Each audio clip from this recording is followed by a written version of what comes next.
Olá, amigos, tudo bem? Aqui é Manuel José de Souza Neto. Estamos aqui no Observatório da Cultura do Brasil. Mais um bate-papo aqui na Semana Nacional dos Museus do IBRAM. E agora a gente está recebendo Marcelo Mara, agitador, jornalista, editor do Disco Furado. O Digão vai apresentar ele direito. E estamos aqui com o Digão para fazer mediação. Vamos bater um papo um pouco sobre cena underground, bandas e todo esse cenário de divulgação de bandas e a memória dessa produção. Vamos lá? Vamos. Bora. Vamos fazer a apresentação, completar a apresentação do Marcelo Mara. Marcelo Mara, ele mora na cidade de Ponta Grossa, Paraná, cidade que fica 1 hora de Curitiba, é jornalista, DJ, colecionador e grande conhecedor da música underground, que até um tempo atrás mantinha um blog e um canal de YouTube dedicado a esse tema, chamado Disco Furado. Vamos falar logo mais no decorrer da conversa sobre essa iniciativa, né? Mas antes vamos passar por umas questões assim, conceituais a respeito do underground. Essa aqui não é só para o Marcelo, mas é para os dois, Marcelo e Manuel. O que é a música independente? O que é underground para vocês? Quem Marcelo. começa, Manuel? Eu começo, Marcelo, Manuel? pode. Então bora lá, Manuel. O que é música underground? Puxa, esse conceito ele é meio vago, né? Tem gente que vai achar o underground quase que o mainstream, né? E tem vários níveis aí do underground. E às vezes para algum artista ser underground é a condição para se sair do underground, né? O underground é onde não se deve estar. Mas, ao mesmo tempo, o underground é o que engloba aí os vários cenários de música de várias regiões diferentes e são cenários que vão se alimentando, vão trocando informações, ou pelo menos era assim, né, na nossa década de 90, aí, a época que a gente mais, acho que, mergulhou por interesse nesse underground. Acho que existem várias leituras do underground. E certamente é o terreno fértil aí onde a gente alimenta aí nossos ouvidos e o nosso interesse em produzir também alguma coisa. Eu gostei da resposta, Marcelo, porque se dá uma perspectiva, não é uma coisa assim, yin-yang, né? Preto no branco, né? Você deu uma perspectiva. E eu acho que é interessante por aí, porque quais são esses níveis, né? Na nossa época, mais ali de início mesmo dessa cena, né? De anos 90, né? Porque, obviamente, existiam outros cenários desde os anos 60, 70, né? E depois da cena punk, principalmente, com essa coisa do it yourself, né? E de um enfrentamento com as majors, com o espaço de mídia, com a cultura oficial, né? A questão também das elites, porque antigamente tinha essa discussão das elites, que tinha a cultura das elites, agora as elites só ouvem funk e sertanejo, né? Então, até o que é elite, né? Até a discussão do que elite se corrompeu, né? Porque se imaginava que elite é dos mais preparados, os mais cultos, os que tinham dinheiro, né? Que eram intelectuais e líderes, né? De uma nação, né? Agora elite é o quê? Né? Até isso é um problema para a gente discutir, né? Então, mas a ideia de independência era um conceito, na minha opinião, pelo menos, mais uma questão de mercado, né? Porque o artista independente, ele só é independente porque ele não tinha sido contratado, né? E alguns, não, ok, estou ganhando mais dinheiro aqui como independente, mas é uma questão mercadológica. E o underground parece que tinha a ver mais com as culturas, com os guetos, com essa informação de cultura de gueto, com aquilo que vem por especialistas, né? Uma turma que é mais do reggae, uma turma que é mais do hip hop, a galera punk, né? Então, nas subculturas e que envolve uma questão de resistência. E hoje, com essa questão do fracionamento social e da mídia, tudo isso até acontece, né? Dentro das plataformas e tem uma certa canais de divulgação, um diálogo, mas parece que algo se perdeu. Tem uma coisa assim que né, a própria ideia de ideologias, né, ou de um certo compromisso, parece que a gente está vivendo todo mundo numa névoa. Não sei, essa impressão que eu tenho com esse mundo de big techs e plataformas. Eu tenho uma complementação para fazer a respeito, né? Isso é um tema que a gente estava debatendo 18 anos atrás, Manuel, quando estávamos na escrita daquele livro A Desconstrução da Música na Cultura Paranaense, né? Eu escrevi o artigo sobre o underground, entre outros, foram 8 artigos no total, e eu coloquei lá no começo do artigo assim, uma discussão que o pessoal muitas vezes confunde underground com independente, acha que é tudo a mesma coisa. Não, não. Por independente é uma condição. Um artista que está aqui num nicho de independentes, assim, porque ele pode fazer um som acessível para as massas, poderia muito bem estar numa grande gravadora, numa major, nos veículos de comunicação de massa, né? Tem uma estética e um som para isso, né? Mas não está no independente. Assim, conhecemos vários artistas como esses aí, existem selos que são independentes, mas que fazem uma música para as massas, mas que às vezes pode até ter dentro do universo independente, ter um público numeroso, assim, mas é um artista que poderia muito bem estar nas grandes TVs, assim, se apresentando nos programas de domingo e tal, mas a condição deles no nicho de mercado independente, né?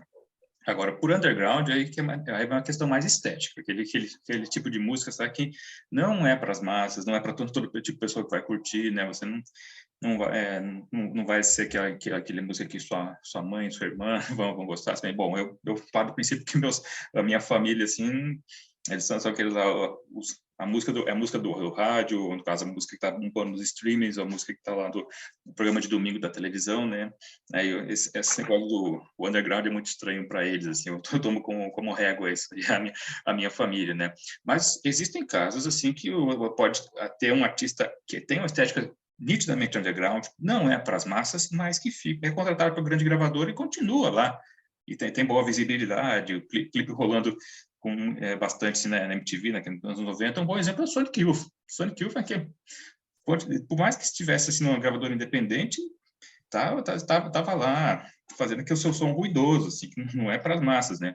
Aqui no Brasil até teve algumas contraditórios, como falar assim, o Pato Fu no começo de carreira, assim, ele era bem, um som muito maluco assim para as massas, mas foi contratado por grande gravadora, um artista ficou muito conhecido, né? Hoje não está mais em grande gravadora, é independente, né?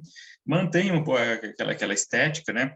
E gera uma certa discussão, assim, o som deles é muito underground para as massas, para a grande gravadora, ou não? Assim, é uma discussão que às vezes pode não acabar. E eu acabei soltando spoiler para uma próxima pergunta que eu tinha colocado aqui, mas vou mesmo assim, ó. De um lado, temos o que é produzido hoje no gueto, underground, dá para se afirmar que representam 90% do que é produzido, que é do povo, ou é aquilo que chamam de a margem, né? Do outro lado, temos aquilo que é oficial de cultura, das majors, das big tech, das elites, né? Mas eu queria saber, dentro do underground, nem tudo que está à margem é diferente, tem ideologia, pertence a alguma cultura de gueto, subcultura urbana. Então, é isso aí, tipo, dentro do underground tem manifestação de música que não seriam do underground, que não tem ideologia, essa é a ideologia, que não tem essa cultura de gueto, subcultura urbana. Deixa eu sair na frente com essa. Acho que é basicamente a mesma pergunta, né? Porque a gente já entrou um pouco nisso, mas eu sinto cada vez mais aquilo que a gente via de banda de hardcore melódico, dizendo, isso aqui é farfã, não tem ideologia, né? Uhum. Como um crescente dentro dos cenários undergrounds. Aí vem vindo numa coisa progressiva, na minha opinião, tomando a maior parte da produção. E eu que tenho uma atitude política, né, que sempre estou no enfrentamento de coisas, eu vou me sentindo assim, às vezes até meio, sabe, aquela ideia de que uma vez eu entrei no Linus Byron, um punk chegou para mim e falou assim, traidor do movimento. Daí eu falei, que movimento, cara, né? Mas eu sempre mantive uma atitude. Daí eu fico pensando agora, parece que o movimento inteiro está me traindo. Eu tenho a sensação de que a maioria das pessoas não estão nem mais aí para isso. Não sei você, Marcelo. Puxa, Manuel, vou te dizer que não estou mais tão inserido no underground como há alguns anos atrás. E talvez não esteja tendo o mesmo contato com com os artistas ou com as propostas artísticas que você tem contato. O que eu vejo é até um pouco o contrário, assim, mas eu não estou realmente inserido para dizer se os artistas estão menos ou mais ideológicos, porque eu acho que, de certa forma, tudo é ideológico. E até mesmo o hardcore for fun da década do começo dos 2000 aí, do cenário das pessoas que estavam mais interessadas em fazer música com outras temáticas sem envolver suas opiniões ou sem ser panfletário de alguma forma. Eu vejo muito artista no momento, mas talvez até um pouco fora do underground, que às vezes até mesmo sem fazer música com conteúdo ideológico, sem ser muito aberto ideologicamente, isso falando fora do cenário do rap, do trap, do funk, que tende a ser mais ideológico, ou tende a ser mais panfletário, mais de luta, né? E principalmente nesses últimos anos, em que praticamente se exige do artista uma postura ideológica para combater o fascismo, o racismo e os preconceitos e as elites também, principalmente as elites, né, políticas, né? E eu vejo supremacistas isso nesse brancas, cenário. né? Isso. Eu vejo esse movimento. Talvez certamente exista ainda o pessoal que aproveita o momento atual para ser mais forfã do que o pessoal forfã do hardcore dos anos 2000, né, e ficar emulando suas referências de rock and roll de macho. Ah, isso tem de monte. Não, tem de monte, sempre vai ter, sempre teve e sempre vai ter, né? E apesar de existir essa turma, e existe público para essa turma, eu vejo um movimento dos não traidores do movimento. Assim, eu não acho que estão nos traindo tão descaradamente. Certamente estão nos traindo a todo momento, mas eu vejo, pelo menos na música do pop, né, dos artistas mais pop recentes, eu vejo quase que uma obrigatoriedade de se posicionar e ser abertamente ideológico. Uhum. Principalmente nessas correntes que estão trabalhando muito nessa questão dos movimentos identitários feministas, por exemplo, ou do Isso movimento negro. é por Aí eu mesmo. senti avanço. Nesse segmento eu senti avanço. Sim, eu também. Isso aí. Questões ideológicas eu tenho acompanhado, assim, quando foi feito aquele artigo que eu citei, que era de 2004, né? O artigo até fala, assim, que hoje uma movimentação mais ideológica, assim, não está sendo muito vista no rock, hoje está sendo mais vista no rap. Tem muito roqueiro que discordou, não, mas estava mesmo. Mas a gente tem acompanhado aqui nos últimos anos, aqui no Brasil, que tem tido uma volta, assim, uma ideologia no rock, que às vezes até, não só na música, assim, às vezes a música não tem aquela mensagem, mas o artista, quando se posiciona, né, nas redes sociais, pessoalmente, publicamente, assim, ele tem manifesta a sua ideologia, não na música, mas pessoalmente.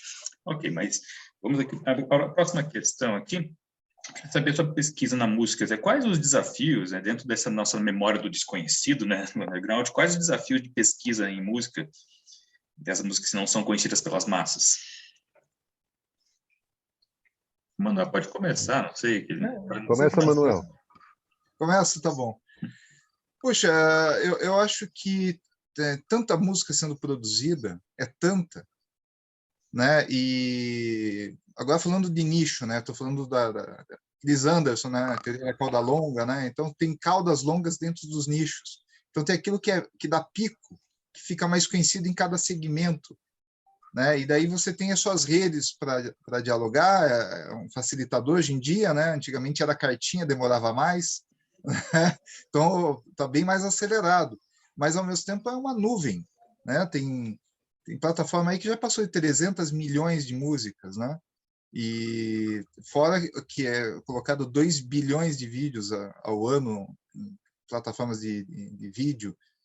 Então, é um volume tão grande de material que eu acho que agora não é mais a questão da dificuldade do acesso, porque era lento, carta, colegas especialistas, bater um papo ali, miúdo, né? Poucas pessoas, e daí aquele material chegava. Agora é o excesso. Eu entendo agora como um problema de excesso, né? Tem que se especializar cada vez mais em algum segmento e ao mesmo tempo aquelas coisas que são realmente bem curiosas, elas não têm visibilidade realmente, as coisas que realmente são boas, diferentes, elas acabam ficando mais ocultas ainda nesse volume de material que chega. Então, a gente depende cada vez mais de mediadores, de amigos que são especialistas em algum segmento, para conseguir acessar a informação devido a essa cachoeira de música diária que cai, né? É impossível acompanhar os lançamentos. Antigamente Não tem dava para se como. dizer assim, na época do CD e coletânea, que a gente conseguia acompanhar, né? O que você acha, Marcelo?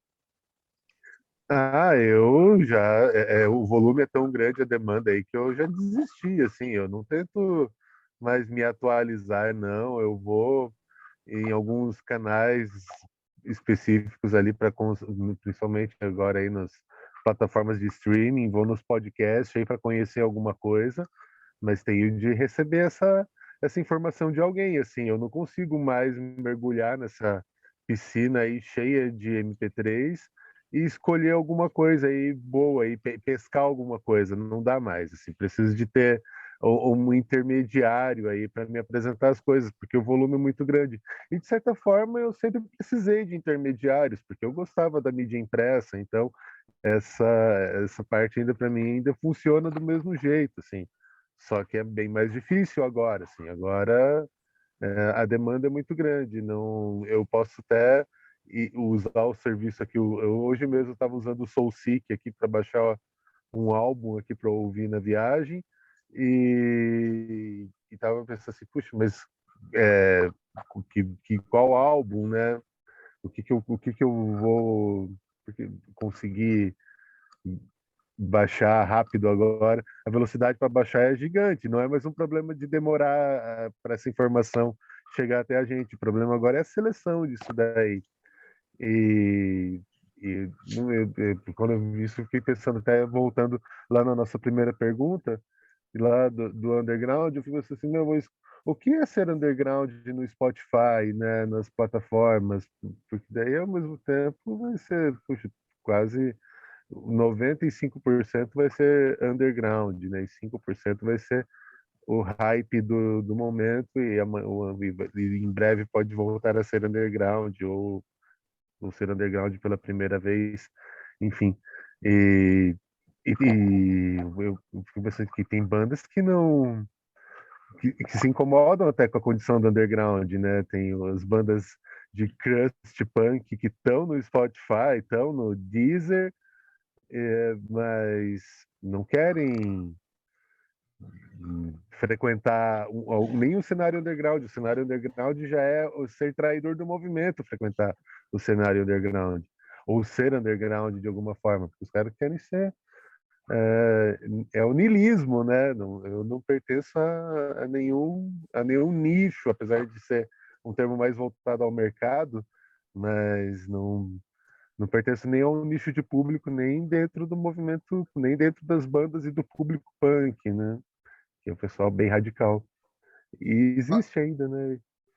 sim, sim. E tem uma coisa que me veio na cabeça, que é o lado da memória na pergunta, que o problema é que para algo ter uma memória, tem que se ter dados. Essas plataformas não geram dados. Antigamente você tinha o encarte, tinha um monte de coisas. E, além disso, os metadados, e tem a classificação, tem a crítica, tem a catalogação. Então, com esse volume e também um certo desinteresse, tem uma desvalorização. Então, eu acho que até para quem pesquisa e para o próprio artista, isso vai gerando um problema, porque se tornam obras efêmeras, obras que se desfazem no ar, vamos dizer assim, né? E Uhum. vai ser cada vez mais difícil essa preservação, na minha opinião. Mais um link que eu ia perguntar. A memória, nesse sentido da música dos grupos marginais, é um ato de resistência? a preservação da memória? Você é um monofônico, assim. Sim, a memória é cada vez mais um ato de resistência. Tem aí um processo de luta, até pela memória, né? Porque se torna um ato de busca constante de garantir aquela preservação, e ela é mais difícil devido a esse volume todo, e também a escolha do que está se preservando, né? E para quem faz isso é um ato de resistência diante de vários conflitos, né? Tensões, problemas com direitos autorais, questões de escassez de informação junto com o material que chega, né? A pessoa tem que ter muita vontade de fazer isso. O Marcelo passou por isso, né? Aliás, eu tenho uma pergunta que eu ia fazer próxima, mas já embarcamos no tema, assim, né? Essa questão da memória como ato de resistência. O Marcelo, durante muitos anos, manteve um blog, canal de YouTube chamado Disco Furado, que lá ele disponibilizava muitos e muitos discos, álbuns da música underground ou independente, tanto um blog lá com MP3 para fazer download, tinha também canal de YouTube, né? Porém, no começo do ano passado, esse material não foi disponível, contra a sua vontade, contra a vontade do Marcelo, esse material não está mais no ar. Eu queria que você comentasse assim, sobre essa sua iniciativa e sobre o que aconteceu. Digão, a memória é realmente um ato de resistência aqui no Brasil, a preservação de memória. Eu acho que os artistas não estão nem aí para isso, os selos, os produtores, já não estavam anos atrás e parece que atualmente isso piorou. Assim. Não tem nenhum interesse, ninguém parece que tem interesse em, exceto vocês, tem interesse na preservação da memória ou recuperação de acervos, e isso parece que fica muito em segundo plano, e numa atual conjuntura aí parece que isso daí não tem espaço nem de debate, né? Mas vamos lá, sobre o disco furado. Bom, era um blog, começou como um blog em 2009, virou um canal no YouTube para eu postar fita de vídeo digitalizada de programa de TV da década de 90, começo dos 2000. E mais recentemente no blog esse login do Gmail foi deletado pelo YouTube, porque aparentemente eu estava recebendo muita denúncia de conteúdo com direito autoral, né, do copyright. E depois agora, como tem uma coisa que não existia quando eu comecei o canal no YouTube, não existia distribuidoras de música digital. E depois foi surgindo ONRPM, CD Baby. Daí, como essas empresas foram adquirindo alguns catálogos, alguns discos, fazendo contrato de disponibilização de música desses artistas, de alguns artistas do independente, dos cenários underground, catálogo de selos. Daí eu fui recebendo muita denúncia. Toda vez que a ONRPM, por exemplo, negociava a distribuição de direitos de alguma coletânea de banda de punk rock dos anos 2000, eu recebia notificação de cada música daquela coletânea. Então, às vezes, eu recebia 30 notificações numa pegada só. Daí, isso daí o YouTube já me dava um ponto negativo. Strike. Me dava lá um strike, daí recebia muita notificação ao mesmo tempo, né? Com o tempo, a ONRPM e essas outras conseguiram derrubar o canal. Apesar de eu não ter tido respostas se é realmente isso que aconteceu, mas eu sei que aconteceu com tantos outros canais no ano passado, nesse ano, e acontece ainda, que certamente foi pelo mesmo motivo. Me incomoda não ter tido nenhuma resposta do Google sobre essas denúncias. E, bom, eu eliminaria esses vídeos e continuaria mantendo o resto do acervo que tinha no canal, porque tinha muito vídeo, já tinha uns 5.000 vídeos. Como já aconteceu antes, você que no decorrer desse tempo, assim, às vezes acontecia de algum artista, algum selo falar, por favor, eu poderia retirar esse conteúdo do ar, você ia lá e tirar, tá? Não tem esse problema.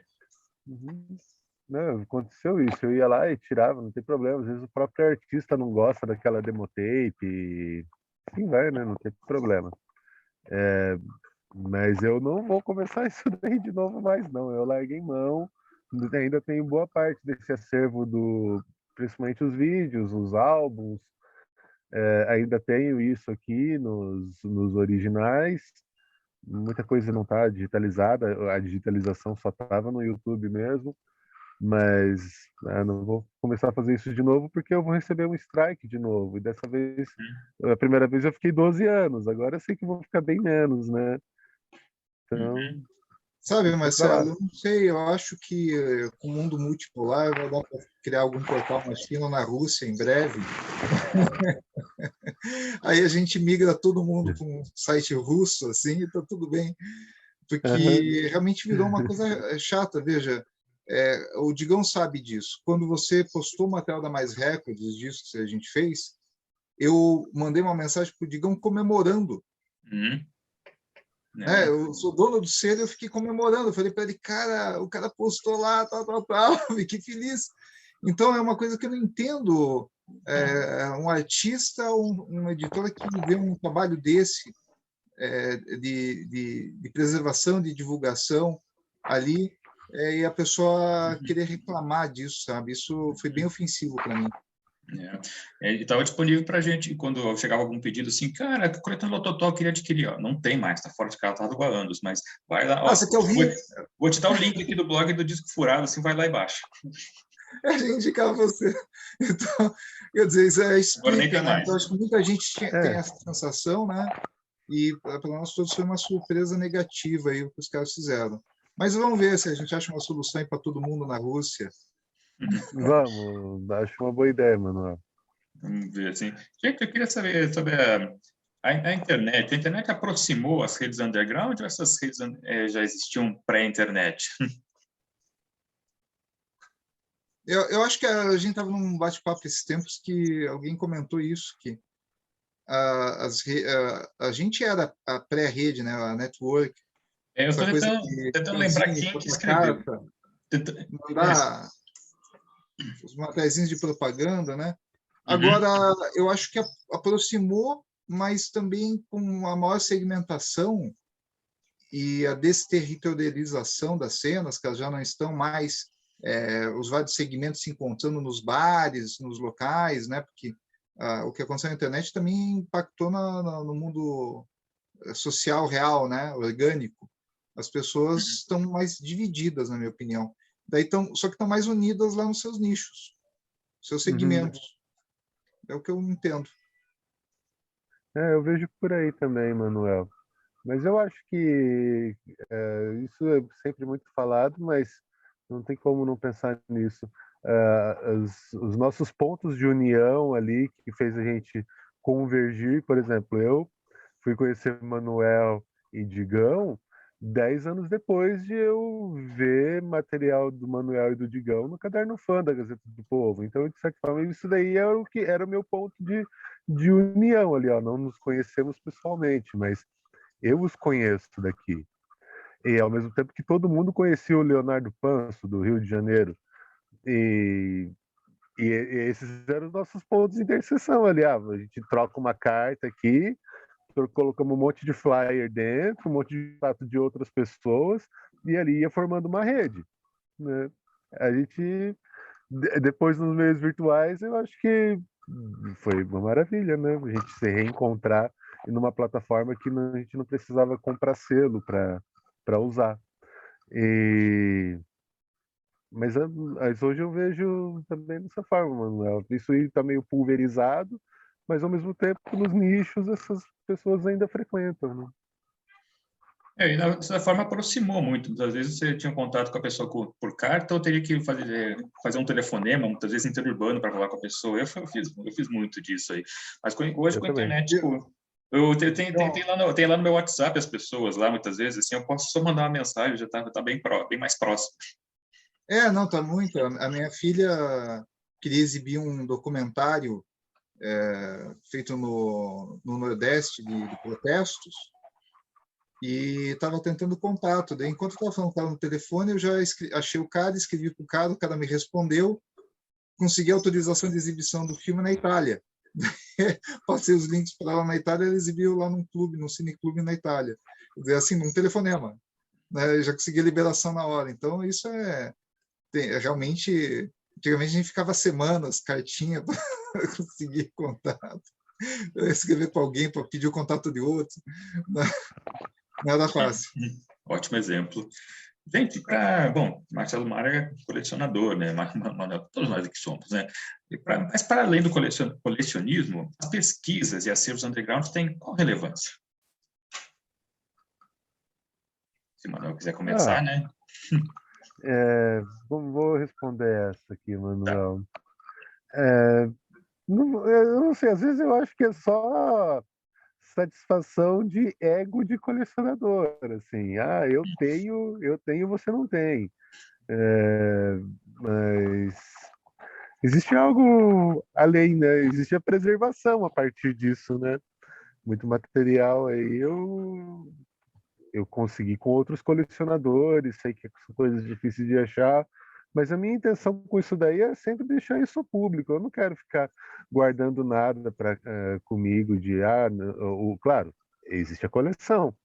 Isso é importante. Ela é um organismo da casa, assim. Mas para mim o meu interesse com isso daí é disponibilizar as coisas.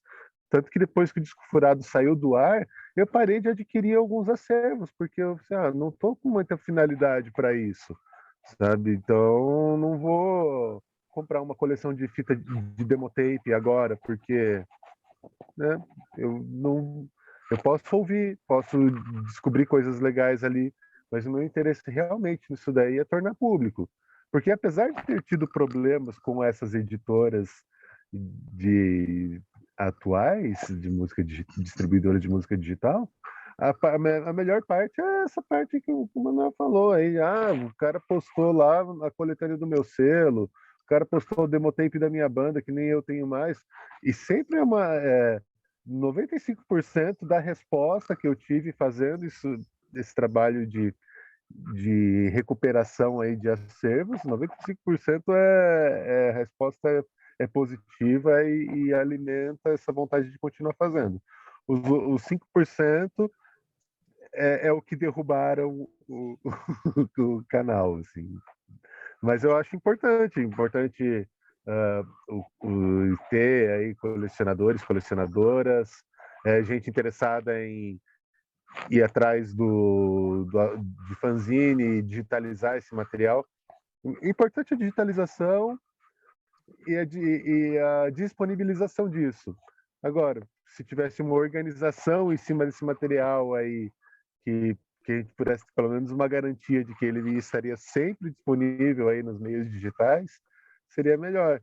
O problema é isso ficar nas mãos de alguns resistentes e depois vir uma plataforma aí, derrubar tudo e foda-se, né?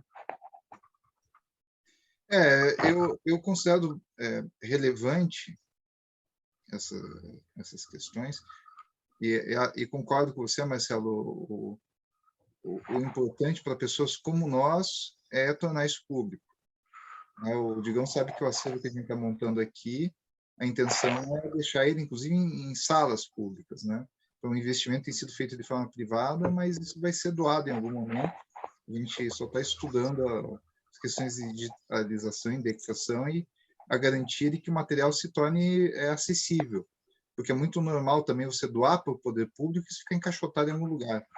Né? Então, a gente está estudando as garantias de que isso vai ser feito de uma maneira muito clara, transparente, com contratos, né? Mas vai demorar muito tempo, não é uma coisa assim simples de se fazer até essa transição. Mas a importância eu considero porque são essas coleções, esses colecionadores e às vezes os colegas jornalistas ou historiadores que frequentam essas coleções ou que são parceiros que colaboram, que fazem uma mediação com a sociedade da informação. Porque sem essa mediação, essa curadoria, vamos dizer assim, não se permite para o ouvinte, aquele que segue essas pessoas, que quer ouvir esse tipo de música, uma interpretação do que pode ter algum tipo de qualidade, o que pode ter algum referencial cultural, algum processo de resistência interessante, algo que represente o espírito do tempo. Então, tem uma importância social, né, esse trabalho. Eu acho que é uma mediação necessária. Né? Então, esses acervos, eles são vivos, eles não são apenas material na parede, como o pessoal diz. E aí, a gente vai garantir, né, que se faça esse trabalho e que grandes plataformas, por exemplo, não derrubem o trabalho, aí, a grande maioria voluntária de pessoas que estão tentando ajudar a explicar os fenômenos culturais e musicais do nosso tempo e fazer uma mediação com o público. E, gente, estamos indo para o final. Eu tinha uma questão aqui sobre as dificuldades de organizar acervo independente, que já foram respondidas no decorrer do nosso bate-papo, né? Eu fico aqui, temos um minuto aqui, só para vocês se despedirem, fazer alguma consideração final, e muito obrigado por tudo, pela boa conversa. Vamos indo já para o finalzinho, senão vai cortar o vídeo. Marcelo, é sempre um prazer conversar com você. Digão, obrigado aí pela mediação. E vamos continuar isso, vamos continuar essas conversas, porque a gente precisa falar com o público sobre o que está acontecendo no nosso meio. Obrigado por tudo, pessoal. Esse daqui foi... Marcelo, dê um tchau, que já vai cortar. Tchau, rapaziada. Obrigado pelo convite. Obrigado.